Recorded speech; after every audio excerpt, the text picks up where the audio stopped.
Olá, um grande prazer estar aqui com você que está me assistindo. Hoje vamos dar seguimento às análises dos grifos comentados dessa obra aqui, né, de Spinoza, Baruch Spinoza, A Ética, né, uma obra das mais importantes já escritas na Idade Moderna, né, a respeito do tema, e que ficou faltando na minha concepção uma contextualização filosófica no primeiro vídeo, que eu pretendo complementar aqui nesse vídeo, mesmo que eu dedique uma parcela de tempo para explicar isso. Para que a gente consiga entender melhor essa obra, né, com mais profundidade. Essa contextualização faltou, né, e por quê? Porque eu preciso inserir ele numa dicotomia que houve a partir do movimento iluminista, a partir do racionalismo, né? Houve uma dicotomia entre racionalistas e empiristas, né? Mas da onde ela deriva, né? Bom, vamos voltar inicialmente para a filosofia clássica, né, da antiguidade grega, onde você tinha Platão e Aristóteles, né, dois pilares do pensamento que veio a compor aí a filosofia ocidental. É, Platão delimitava o conhecimento a partir da ideia, da visão de que se poderia ter isso em tese, por teoria, né, a partir de ideias. Então, crenças, opiniões, raciocínio, indução. Né? Platão, eu diria, ele estava mais apegado a um lado teórico racionalista. Né? A própria lenda intelectualista deriva da visão platônica, o amor platônico, que é um amor idealizado. Né? Então, todas essas visões mais idealistas estão associadas à epistemologia de Platão. E, a posteriori, a Idade Média, isso vai influenciar sobretudo a patrística com a figura do Santo Agostinho. Né? Já Aristóteles, ele diria, por isso ele é até mais, digamos, prestigiado pela filosofia conservadora, porque ele estava mais, primeiro, considerando o escopo da epistemologia calcado na experiência sensível, o que tem uma ligação aí com uma visão empirista e científica, e, ao mesmo tempo, ele não refutava a existência da metafísica. Também, assim, Platão da mesma forma, né? Mas eu diria assim, o Aristóteles se diferencia da filosofia moderna um pouco por isso, porque ele entendia a existência da metafísica. Né? Então, para Aristóteles, você vai ter o lado intuitivo, metafísico, né, dando origem, depois, em seguida, a lógica, né, a questão da sensação, da percepção, imaginação, memória. E toda essa filosofia aristotélica vai, digamos, servir de base, embasamento, para um movimento posterior ao da patrística dentro da filosofia da Idade Média, que é a filosofia escolástica. Né? A patrística vai ter ali como seu expoente o Santo Agostinho, a escolástica vai ter Tomás de Aquino. E quando viemos com a Idade Moderna, né, o rompimento dessa tradição de pensamento mais cristão, começaram a surgir pensadores de duas escolas diferentes, né, os racionalistas e os empiristas. Né, os racionalistas que vão estar mais... Houve essa dicotomia, infelizmente houve essa dicotomia que não existia com Aristóteles. Né? Houve essa dicotomia entre teoria, uma visão mais teórica, mais ideal, e uma visão mais prática, só considerando experiência sensível. Né? Esses teóricos, esses racionalistas que ainda entendiam a metafísica como um escopo do conhecimento, da epistemologia, você vai ter aí o Descartes, o Spinoza, que é quem nós estamos lendo, e o Leibniz. Né? Eles vão ter, cada um deles, uma visão metafísica, né? Inclusive no que diz respeito à ética.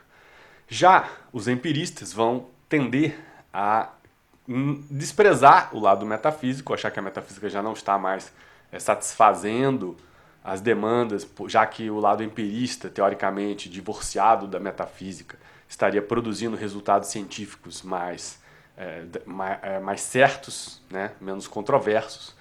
Então havia bem menos controvérsia no lado empirista, então na experiência sensível, então você vai ter esses empiristas ganhando força, né, cada vez mais. Né? Você vai ter no início, né, as principais escolas do Locke e do David Hume, né, que é um cético.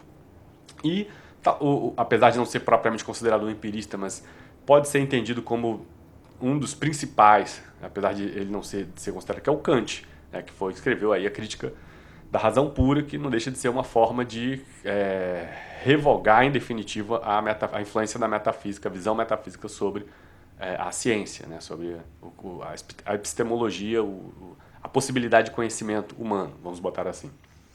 Então, nesse contexto todo, né, nessa época a gente tem o Spinoza como um iluminista que tinha ainda uma visão de tese, uma visão de ideia de respeito à metafísica, né? E aqui ele vai estar fundamentando a ética dele, numa visão que vai ter uma influência importante também na psicologia, que é uma visão de afetos, de afetação, né? Ele vai se focar todo o seu conhecimento ético naquilo que efetivamente como as pessoas reagem a uma pretensa agressão, vamos botar assim, né? Ele vai trabalhar as maneiras com que as pessoas se afetam. E a primeira parte do livro, que é essa que nós estamos vendo, ele está mais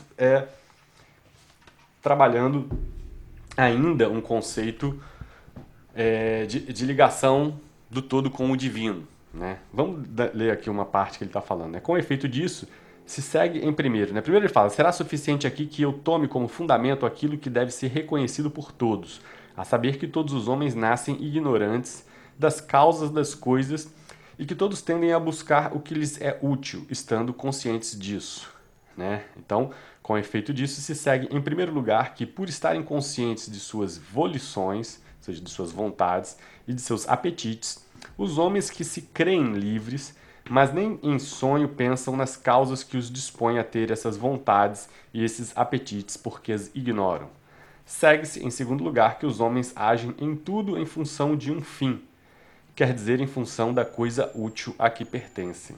É por isso que quando as coisas acabadas, né?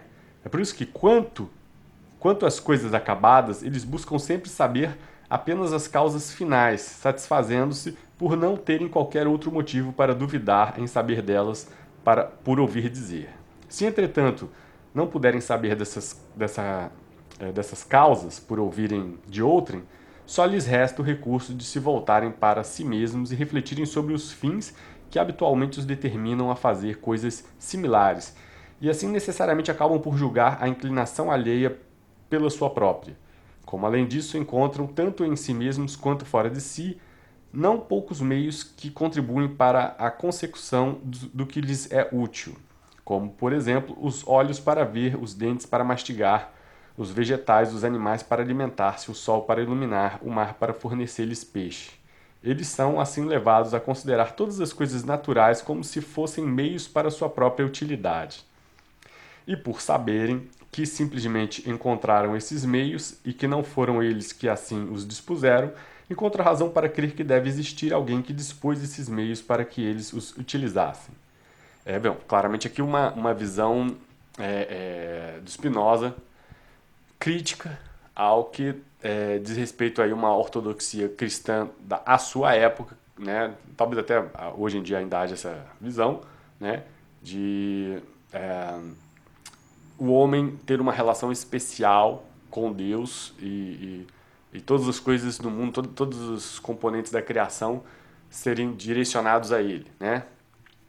Até há quem escreva que, no fundo, a visão teocêntrica é a mais antropocêntrica das visões, porque realmente passa a justificar toda a criação em torno do homem, né? Tendo, pois, passado a considerar as coisas como meios, não podiam mais acreditar que elas tivessem sido feitas por seu próprio valor. Em vez disso, com base nos meios de que costumam dispor para seu próprio uso, foram levados a concluir que havia um ou mais governantes da natureza dotados de uma liberdade humana, que tudo haviam providenciado para eles e para seu uso tinham feito todas as coisas. E por nunca terem ouvido falar nada sobre a inclinação desses governantes, eles igualmente tiveram que julgá-la com base na sua, sustentando como consequência que os deuses governam todas as coisas em função do uso humano, para que os homens lhe fiquem subjugados e lhes prestem a máxima reverência. Como consequência, cada homem engendrou, com base em sua própria inclinação, diferentes maneiras de prestar culto a Deus, para que Deus o considere mais que aos outros e governe toda a natureza em proveito de seu cego desejo e de sua insaciável cobiça.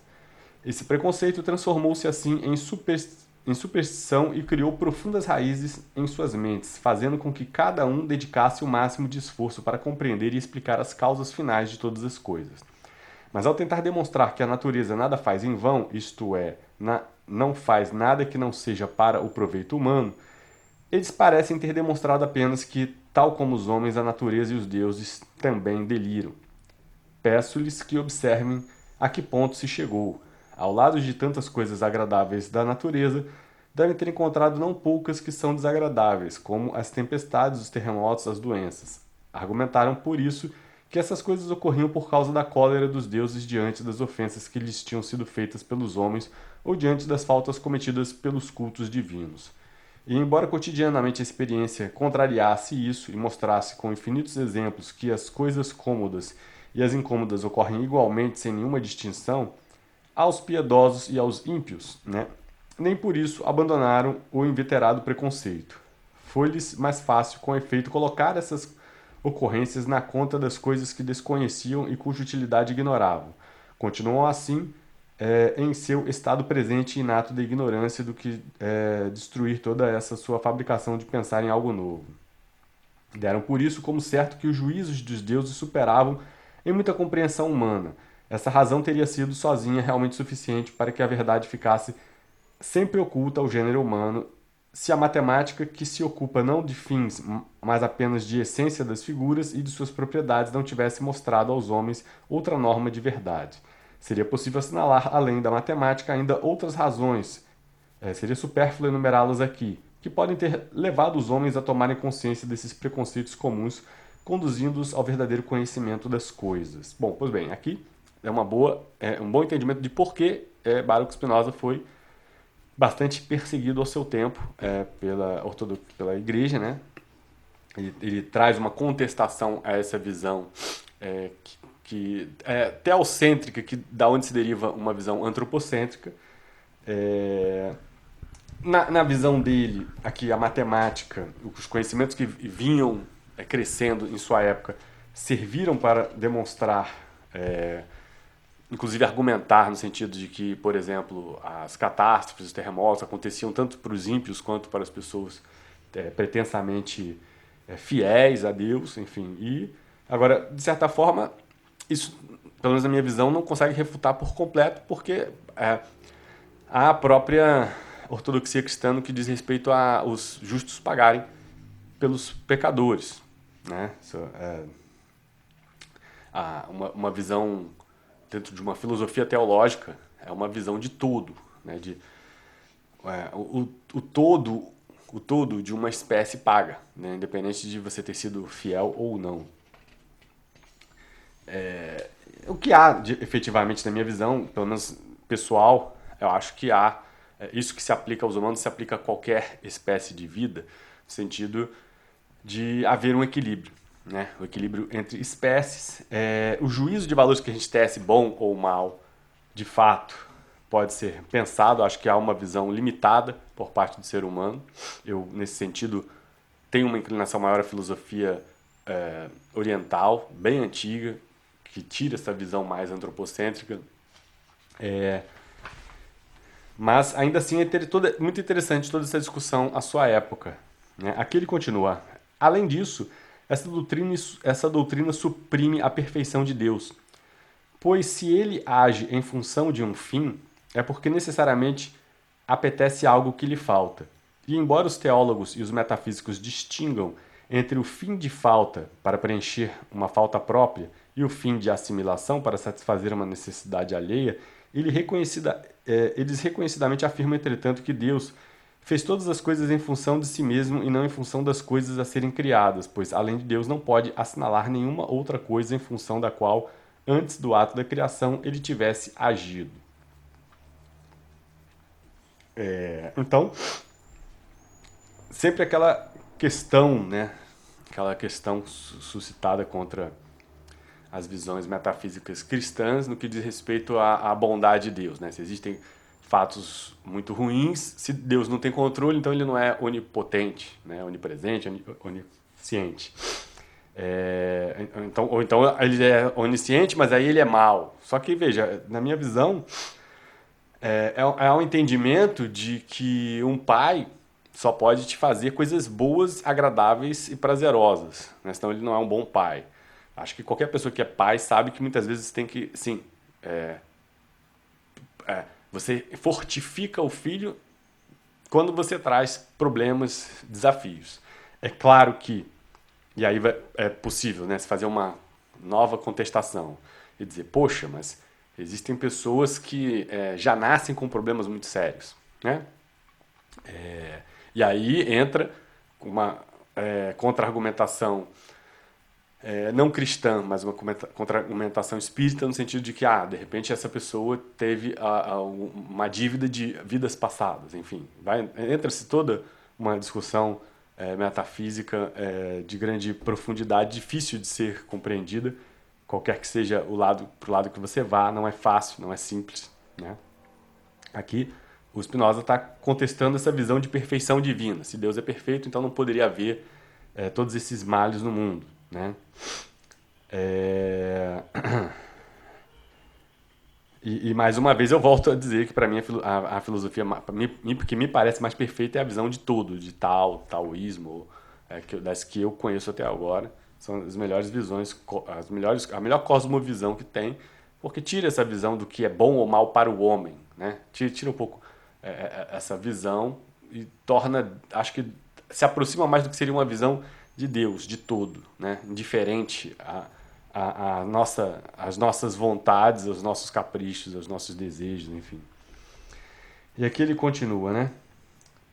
Mas a ignorância, o que mostra que essa doutrina não tinha nem outro meio de argumentar. Com efeito, se, por exemplo, uma pedra cair de um telhado sobre a cabeça de alguém, matando-o, é de maneira seguinte que demonstrarão que a pedra caiu a fim de matar esse homem, se a pedra não caiu por vontade de Deus. Com esse fim, como se explica que tantas circunstâncias, pois realmente... Enfim, ele vai continuar argumentando nesse sentido aqui, né, no que diz respeito às coisas ruins que acontecem no mundo, né? Se você tem uma visão de que Deus é bom e ao mesmo tempo onipotente, onisciente, né, onipresente,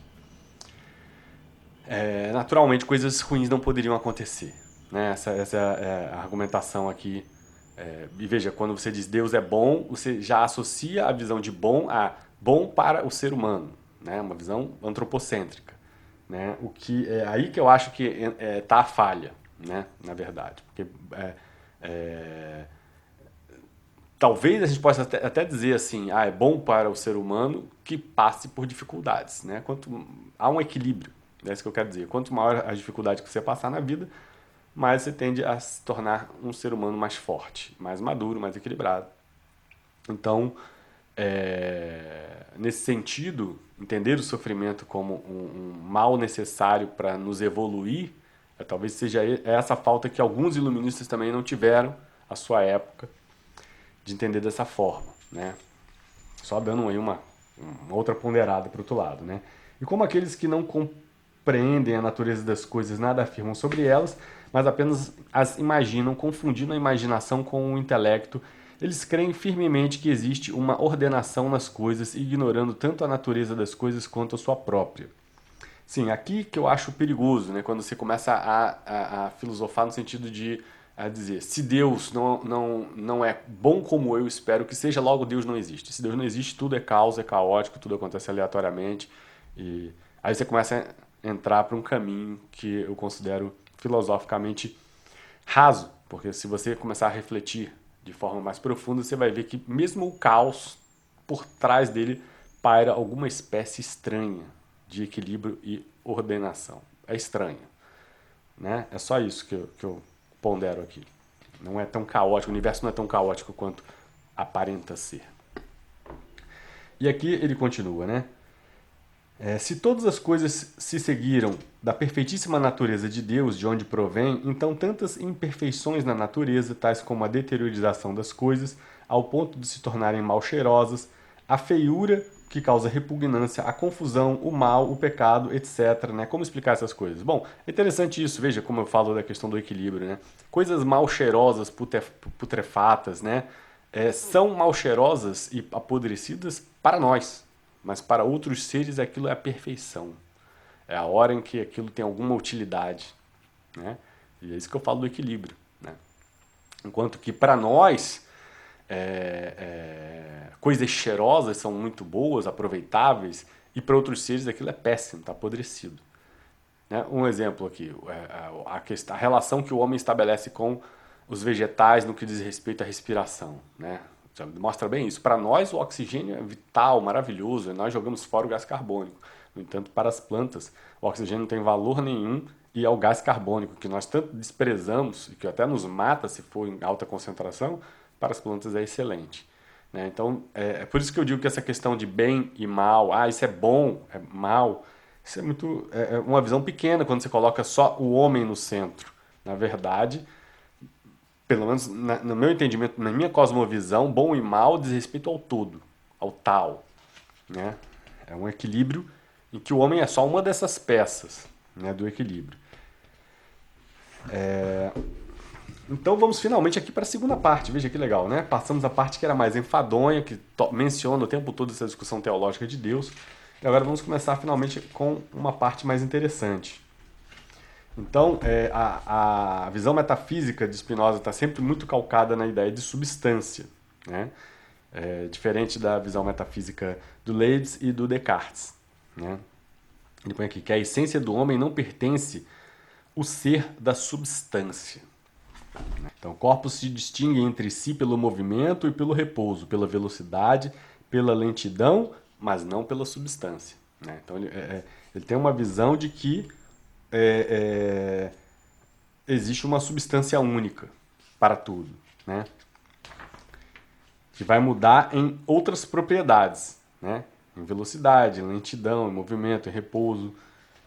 Né? Então, quando um corpo em movimento se choca com o outro que está em repouso e que ele não pode se deslocar, ele é rebatido de maneira tal que continua se movendo. E o ângulo formado pela linha do movimento de seu rebatimento com a superfície do corpo em repouso com o qual se chocou será ao ângulo formado pela linha do movimento de incidência com esse mesmo plano. Né?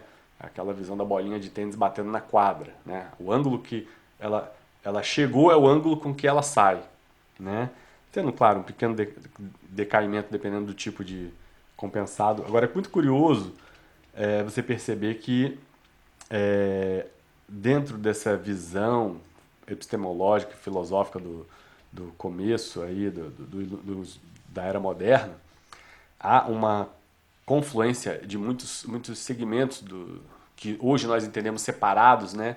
Matemática, geometria, linguística, filosofia, física, está tudo aqui um pouco misturado. Né? Naquela época não havia essa divisão que há hoje, tão clara. Porque é uma divisão realmente meramente didática. No fundo, o conhecimento é um só. Então ele fala aqui alguns postulados, em seguida ele vai para algumas preposições. Né? Postulado: o corpo humano compõe-se de muitos indivíduos de natureza diferente, cada um dos quais é também altamente composto. Então a gente vai ter que estar sempre fazendo uma transposição para entender o que ele quer dizer, porque veja, claramente hoje em dia a gente não diria que o corpo humano é composto de indivíduos, né? Você diria que é composto de órgãos e tal, né? Então, por isso é que não é simples, às vezes, fazer essa transposição. Né? Ele põe aqui: quando corpos quaisquer de grandeza igual ou diferente são forçados por outros corpos a se justapurem, ou se, numa outra hipótese, eles se movem, seja com o mesmo grau, seja com graus diferentes de velocidade, de maneira a transmitirem seu movimento uns aos outros segundo uma proporção definida, diremos que esses corpos estão unidos entre si e que juntos compõem um só corpo ou indivíduo que se distingue de outros por essa união de corpos. Né? Então, dois indivíduos que se compõem o corpo humano, alguns são fluidos, outros moles e outros, enfim, duros. Quer dizer, nitidamente ele está chamando aqui de indivíduos, o que nós hoje chamamos de órgãos. Né? Quando uma parte fluida do corpo humano é determinada por um corpo exterior a se chocar um grande número de vezes com uma parte mole, a parte fluida modifica a superfície da parte mole e nela imprime como que traços do corpo exterior que a impele. Isso aqui é muito usado, conhecimento do legista, né? Especialista em ações contundentes, na parte toda criminalística, né? Muito usado isso, esse conhecimento. Aqui vai continuar. ver se eu acho alguma parte que esteja realmente... Ele vai continuar. A mente humana não conhece o próprio corpo humano e não sabe que ele existe senão por meio das ideias, das afecções pelas quais o corpo é afetado. A mente e o corpo são um único e mesmo indivíduo, concebido ora sobre o atributo do pensamento, ora sobre a da extensão. É por isso que a ideia da mente e a própria mente são uma só e a mesma coisa, concebida neste caso sob um só mesmo atributo, a saber, o do pensamento. Esse aqui tem uma ligação direta, né, tanto com Descartes, a quem ele vai fazer uma crítica, mas também muitos elogios, né, que era um desses racionalistas da sua época, né, mas está muito ligado a Trismegisto, né, do universo mental. Né, assim como o próprio Descartes, então, nossa, está extremamente ligado ao Hermes Trismegisto, né, a filosofia hermética do Antigo Egito. E aqui, né, ele vai continuar. Né? Se o corpo humano não foi afetado de nenhuma maneira por algum corpo exterior, então a ideia do corpo humano tampouco foi. Isto é, a mente humana tampouco foi afetada, de qualquer maneira, pela ideia da existência desse corpo. Ou seja, a mente não percebe de nenhuma maneira a existência desse corpo exterior. Em troca, à medida que o corpo humano é afetado, de alguma maneira, por algum corpo exterior, a mente percebe o corpo exterior. À medida que imagina um corpo exterior, a mente humana não tem dele um conhecimento adequado. Então ele vai estar aqui associando a questão do corpo com a mente, né? O lado físico, mais material, com o lado mental. Né? E por isso daí vem adiante ele começar a evoluir a questão da ética dele calcada na mente. Né? Só que, veja, eu acho que há um limite, esse talvez seja uma das deficiências da visão ética do Spinoza, né? Pois existe uma impossibilidade física da mente controlar determinadas afecções no que diz respeito a lesões físicas. Né? Por isso que a ética, na minha visão, diferente do que Spinoza propõe, ela deveria se dissociar da visão moral, deixar a moral por essa questão das afecções, mais para essa questão das afecções, e a ética mais propriamente dizendo respeito a o lado físico, né, material. Eu, pelo menos particularmente, acho isso mais saudável, essa discussão fica mais didática, mais objetiva, a ética passa a ser mais objetiva, porque quando você passa a achar que a mente é a definidora do que é ético ou não, né, você abre uma série de questões que ficam de difícil elucidação, né? Como, por exemplo, alguém vai te dar uma facada e se diz, mas você está sentindo dor, você poderia não sentir, né? Supere essa dor, enfim. Mas é uma agressão, e aí? Né? Enfim. E ele vai estar trabalhando essa questão da afecção, do controle da afecção como forma de você estar aí definindo ética, né? Na verdade, é uma ética voltada para o indivíduo tendo seu autocontrole sobre as afecções a partir do momento que ele racionaliza cada formação de afeto, como ele se dá, né? Uma racionalização dos afetos. Por isso tem muito a ver com psicologia também nessa obra. Então, aqui, sempre que a mente humana percebe as coisas segundo a ordem comum da natureza, ela não tem de si própria, nem de seu corpo, nem dos corpos exteriores um conhecimento adequado, mas apenas um conhecimento confuso e mutilado. Então, a mente humana percebe as coisas segundo a ordem comum da natureza. E afirma expressamente que a mente não tem de si própria, nem de seu corpo, nem dos corpos exteriores um conhecimento adequado, mas apenas um conhecimento confuso, sempre que percebe as coisas segundo a ordem comum da natureza. Conhecimento da duração do corpo é, em Deus, extremamente inadequado.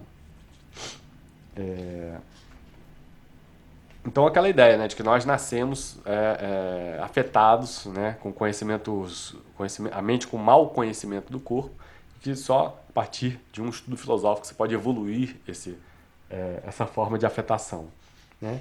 A falsidade consiste na privação de conhecimento que as ideias inadequadas, ou seja, mutiladas, confusas, envolvem. Bom, o vídeo está se estendendo. Comenta aí o que você acha no que diz respeito à questão ética ou não. E também, se puder, comenta aí com relação a essa questão de Deus ser bom numa visão mais humana ou não, ou numa visão mais de todas as espécies, enfim, o que você pensa a respeito de cada coisa. Estou curioso aí para saber. Espero que esse vídeo tenha sido útil de alguma forma. Um abração. Até a próxima. Esse é um canal de estudos e reflexões. Os estudos estão sendo publicados às terças e quintas às 8 horas da manhã. As reflexões aos sábados às 14 horas. Se você gosta do nosso conteúdo, se inscreva, clique em curtir, compartilhe nossos vídeos e, sobretudo, comente-os. Nem sempre podemos responder, mas sempre leremos o seu comentário. Caso goste mesmo do nosso conteúdo, nos dê uma ajuda pelo Pix, disponibilizado no campo de descrição dos vídeos. Qualquer quantia será muito bem-vinda. A propósito, convidamos você a participar dos grupos de discussão. Você não precisa ficar solitário nesse caminho de estudos. Juntos, podemos trocar ideias, influências, dicas, livros e até bater um papo informal. Um ajudando o outro e todos cresceremos muito mais rápido. Você vai gostar de participar. Além disso, recomendamos que você aprecie nossas playlists, com nossos vídeos separados por tema, formato e autores, de forma a tornar o seu estudo ainda mais didático. Por fim, indicamos o nosso blog, amplomagazine.blogspot.com. Nele, você acompanha os ensaios que escrevemos sobre os mais variados temas e que fundamentam muitos dos nossos vídeos aqui do canal. Esperamos que goste do conteúdo. Obrigado por chegar ao final desse vídeo. Até a próxima.